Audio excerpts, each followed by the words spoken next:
আর সন্দেশখালীর দিকে নজর এই মুহূর্তে আবারও রাখতে হচ্ছে, কারণ উত্তপ্ত হয়ে উঠেছে আবারও নতুন করে সন্দেশখালীর পরিস্থিতি।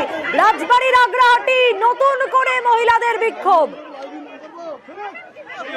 আমাদের এলো সাংবাদিক আসছে, সাংবাদিককে আমরা বলেছি, বলা সত্ত্বেও ওনারা গেছে, যে আমাদের কোনো কথা শুনে না। যে সাধন রঞ্জিতের বাড়ি গেছে, বললো তোমরা সবাই চলে যাও, আমরা সবাই চলে এসেছি। সাধন রঞ্জিতকে কেন তুলে আনা হলো? সাধন রঞ্জিত কেন তুলে আনা হলো? কুতুবকে কেন তুলে আনা হলো? কুতুব কালকে যখন মার্ডার করে দিল, গুলি করে মার্ডার করে দিল, কুতুবকে কেন তুললো না? বিজুসকে কেন তুললো না? তো বিষ্ণুকে কেন তুললো না? মিঠুকে কেন তুললো না? এরা তো দোষী, এদেরকে কেন তুললো না? ওরা কি ওই শাহজাহানের গুন্ডা বাহিনী? আমার নাম কনিকা মন্ডল। আমার নাম মহুয়া সর্দার। কুতুব শেখ যে মানে ওদেরকে যে মারলো, মানে কোদাল দিয়ে মারলো, গুলি মারলো, কই কুতুব শেখকে কই ধরা হচ্ছে না? তো তাহলে বাপি রঞ্জিতকে কিসের জন্য ধরা হবে? বাপি রঞ্জিত কি অন্যায় করেছে সেটা পুলিশকে জবাব দিতে হবে। পুলিশ এই মুহূর্তে কিন্তু তুমি দেখতেই পাচ্ছ গ্রামের রাস্তা ধরে অর্থাৎ গ্রামবাসীরা এই মুহূর্তে এই পরিস্থিতি কেন হলো? কারণ বেশ কিছু জায়গায় 144 ধারা জারি রয়েছে, পুলিশ রয়েছে। এই মুহূর্তে এই পরিস্থিতি উত্তপ্ত কেন হলো জিয়াউল?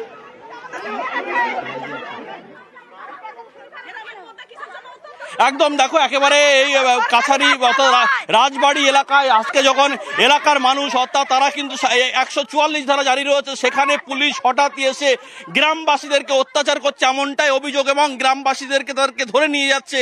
তার প্রতিবাদে এলাকার মানুষজন এখনো পর্যন্ত কেন্দ্রীয় বাহিনীর জওয়ানকে ঘিরে ধরে বিক্ষোভ দেখাচ্ছেন। তাদের একটাই দাবি, শুধুমাত্র কেন গ্রামবাসীদের 144 ধারা জারি তার এলাকায় রয়েছেন, তাহলে তাদেরকে কেন ধরে নিয়ে যাওয়া হচ্ছে?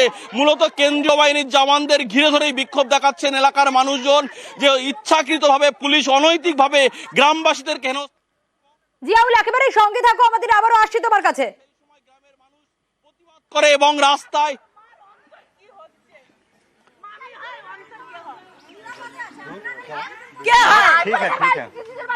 আজকের কুতুব সর্দার যখন গুলি করে মেরে দিল, তার মায়ের কি হচ্ছে? কেন কেন পুলিশকে কপি আছে, কালকে কুড়ুল দিয়ে কপি আছে, দাউলি দিয়ে কপি আছে, গুলি করেছে, তাদেরকে তোলা হয়নি। কুতুব শেখ, তারপরে সাইফুল শেখ, বিজু সর্দার, বিজু কান্তি সর্দার, মিঠু সর্দার বলছে থানা সাদা থান পরাবে, আমাদের সাদা থান কাপড় পরাবে, বাড়তে বাড়তে সাদা থান কাপড় পরিয়ে দেবে। একেবারে কেন্দ্রীয় বাহিনীর জওয়ান এখানে রয়েছেন, গ্রামের মহিলারা তারা কিন্তু তাদেরকে আটকে রেখেছে, মূলত বিক্ষোভ দেখাচ্ছেন। একটাই দাবি, কেন পুলিশ জোর করে ইচ্ছা করে গ্রামবাসীদেরকে ধরে নিয়ে যাচ্ছে? যাদের এখানে যারা হামলা করতে এসেছিল তাদেরকে না ধরে সাধারণ গ্রামবাসীদেরকে কেন ধরা হয়েছে? এ নিয়েই মূলত গ্রামের মহিলারা বিক্ষোভ দেখাচ্ছেন এবং তাদের একটাই দাবি, অনৈতিকভাবে গ্রামবাসীদেরকে ধরে নিয়ে যাচ্ছেন। এবং তার জন্যই এই যে রাস্তা, অর্থাৎ সেই সময় গ্রামের মহিলারা তারা রাস্তায় ঝাঁটা লাঠি বাঁশ নিয়ে সেখানে দাঁড়িয়ে থাকে। পুলিশের যে রাস্তা, এই গ্রামের রাস্তা মেঠো রাস্তা, সেই রাস্তা দিয়ে ঢোকার চেষ্টা করলে পুলিশের গায়ের সামনে, রাস্তার সামনে সেখানে কুল গাছের পালা, কুল গাছের ডাল দিয়ে সেখানে আটকে দেওয়া হয়, যাতে এইভাবে এই গ্রামে ডাল মেরিয়ে গ্রামে না ঢুকতে পারে। এই মুহূর্তে কিন্তু গ্রামে বিক্ষোভ দেখাচ্ছে তার একটাই দাবি, অনৈতিকভাবে পুলিশ শাসক দল। কত টাকা ওনারা পুলিশ কর্মীরা ঘুষ খেয়েছেন বলুন তো? মমতা কি পুলিশ কর্মীরা আমাদের ভাষা শুনেছেন? ওই পুলিশ কর্মী কি বলে ভাষা দিয়েছে কালকে শুনেছেন? হসপিটালে কালকে মেরে 8 জনকে হসপিটালে ভর্তি আছে, এখন কলকাতার বসিরহাটে করে ভর্তি আছে হসপিটালে। আজকে আবার এসে অত্যাচার করতে পুলিশ। বিক্ষোভ দেখাচ্ছেন আপনারা নতুন করে? আজকে নতুন করে আমার হাসুর সাধারণ রঞ্জিতকে তুলে নিতে এসছে। 44 ধারা যেখানে জারি হয়ে গেছে সেখানে কেন তুলতে আসলো? পুলিশ কেন বিনা দোষে তুলতে আসলো? সেটা আমরা কৈফিয়ত চাই। তার জন্য পুলিশ ঘিরে ধরে বিক্ষোভ দেখাচ্ছে। হ্যাঁ, তার জন্য পুলিশ আমাদের গায়ে হাত চালাচ্ছে, গুলি চালালো। আমাদের ছেলে মেয়ে দিয়েছি যে আমাদের ভিক্ষা দাও, আমি গলায় কাপড় দিয়ে পায়ে ধরেছি, তবু আমার ছেলেকে তুলে নিয়ে চলে যাচ্ছে। গাড়িতে করে কেন নিয়ে যাচ্ছে? কি কারণে? কেন গুন্ডা বাহিনীকে রেখে দিয়ে ভালো ছেলেদেরকে তুলে নিয়ে যাচ্ছে? গুন্ডা বাহিনীকে তুলে নিয়ে যেতে পারে শাহজাহানের গুন্ডা বাহিনী। শাহজাহান তো চলে গেছে, গুন্ডা বাহিনী বানিয়ে দিয়ে গেছে। মেয়ে মধ্যে একটা গুন্ডা বাহিনী তৈরি করে দিয়ে গেছে। বিষ্ণু পিয়া, মিঠু, তুমি দেখতেই পাচ্ছ পুলিশকে নিয়ে একাধিক স্লোগান দিচ্ছেন গ্রামের মহিলারা।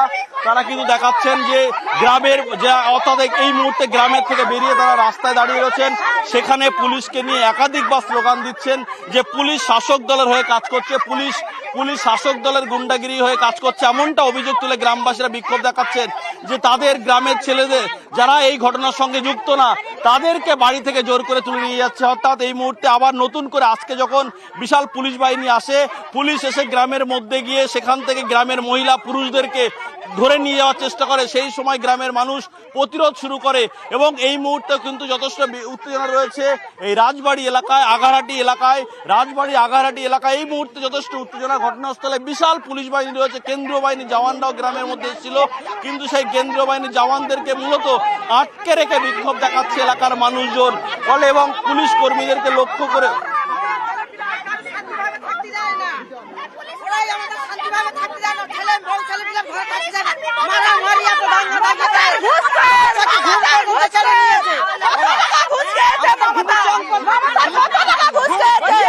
জানেন ওখানে যে দু ঘর হিন্দু আছে, কত কষ্টে আছে, তাদের ঘর দর ভাঙচুর করে দিয়েছে, তারা আজ বউ বাচ্চা নিয়ে পালিয়ে পালিয়ে বেড়াচ্ছে, তাদের ঘরে কেউ নেই। তাহলে পুলিশকে দেখতে পাচ্ছে না যে ওখানে দুটো হিন্দু আছে, সে মোল্লাপাড়ার মধ্যে কিভাবে আছে। তুমি বুঝতেই পারছো গ্রামবাসীদের ক্ষোভ সত্যি অবশ্যই ক্ষোভ জমছে, তার কারণ দেখে দেখে পুলিশ ইচ্ছাকৃতভাবে বিজেপি কর্মী সমর্থকদেরকে আটক করে নিয়ে যাচ্ছে, গ্রেপ্তার করছে বলে তার প্রতিবাদী আজকেও যখন বেশ কিছু গ্রামবাসীদেরকে ধরতে পুলিশ আসে, তার কারণ গতকাল যে ঘটনা উত্তপ্ত পরিবেশ তৈরি হয়েছিল, ভাঙচুর হয়েছিল, পুলিশকে লক্ষ্য করে ইট বৃষ্টি হয়েছিল, সেই ঘটনায় এক পুলিশ কর্মী আহত হয়েছে বলে সেই ঘটনায় বেশ কয়েকজন গ্রামবাসী যুক্ত, ফলে তাদেরকে ধরতে আজকে গ্রামবাসী এলাকায় যখন পুলিশ একেবারে জিয়াউল অবশ্যই নজর থাকবে, এই খবরেই আমরা নজর থাকবে, আমাদের নজর থাকবে।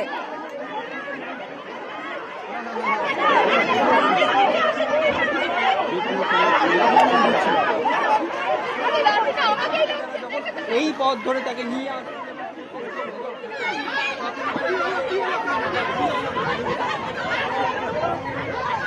এই